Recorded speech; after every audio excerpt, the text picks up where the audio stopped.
Senator Waters. Thanks very much, President. My question is to the Minister representing the Minister for the Environment, Senator Cormann. The head of the UN's Climate Convention, Christina Figueres, has warned this morning that coal has no future in the world's energy mix and that coal reserves should be left in the ground to avoid catastrophic climate change. If the Galilee Basin in Queensland was a country, burning its coal would make it the 7th largest emitter of CO2 on the planet.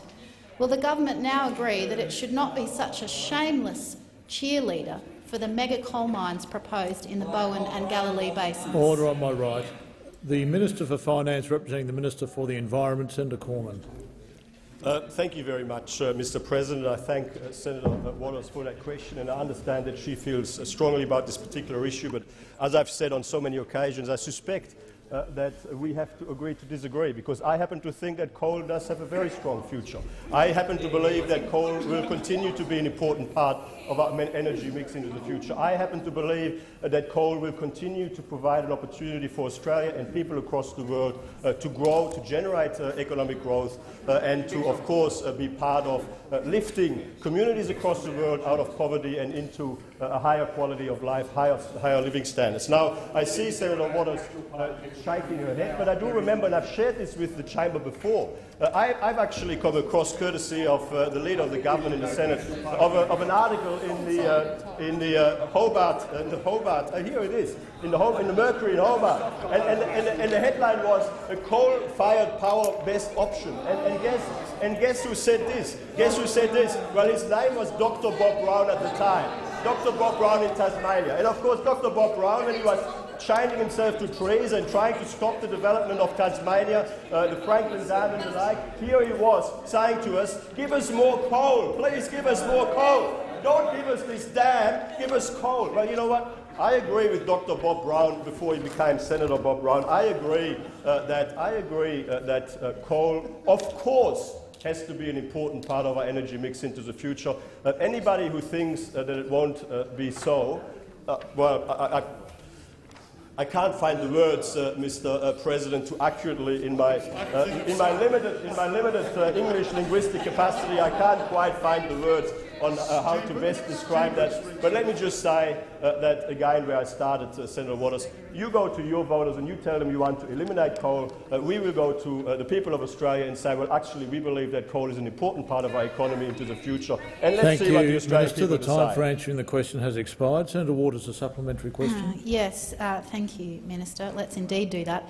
The Carbon Tracker report presented to the UN Climate Summit today, that the Prime Minister is not attending, finds that peak thermal coal demand in China— Order on my right. Order. Senator Waters. Thank you, President.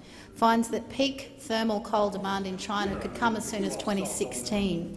The report showed that the Galilee Basin megamines, railways and coal ports are economically unviable under a low-demand coal scenario.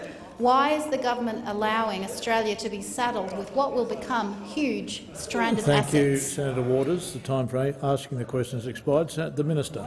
Thank you very much, Mr. President. Let me just say that I don't appreciate the flippant remark that Senator Waters made about the Prime Minister not attending. The Australian government is represented appropriately by Foreign Minister Bishop.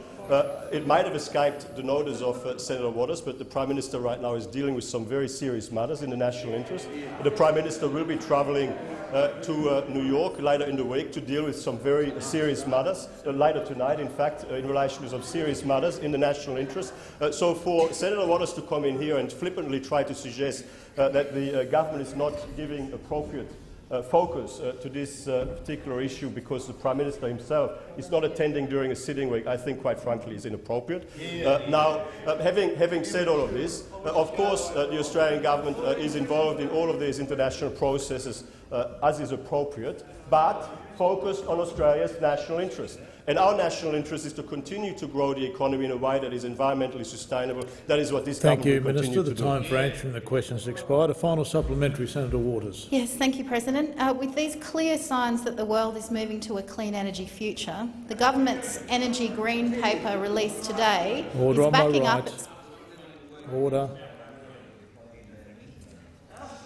Order on my right.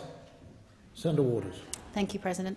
The government's energy green paper released today is backing up its buddies in the coal and gas industry and ignoring the hundreds of thousands of people around the world who marched on the weekend for a safe climate, and ignoring the 97% of climate scientists and the UN. My question is, are you even paying attention? Minister. Thank you very much, Mr. President. What I would say to Senator Wallace, I mean, this is not student politics. We're actually here dealing with some serious issues. I mean, this is not about supporting buddies. This is about making sure that we've got a solid foundation to building a stronger, more prosperous economy. And of course, part of building a stronger, more prosperous economy is ensuring that we have a reliable, sustainable supply of internationally competitive energy sources. And of course, as I've said in my answer to the primary question, coal and gas and other energy sources will be important parts of that. I mean, I guess given that we had Dr. Brown advocate, I guess, for coal-fired power as the best option, I suspect at some point we're going to have the Green Senator Ludlam from Western Australia come in here and advocate for nuclear energy. I mean, I suspect that one day Senator Ludlam will come in and advocate nuclear energy as a clean energy solution for the world. So, I mean, you know, the Greens have been on a road to Damascus with these things, you know, from water. Thank you, Minister. The time for answering the question has expired. Senator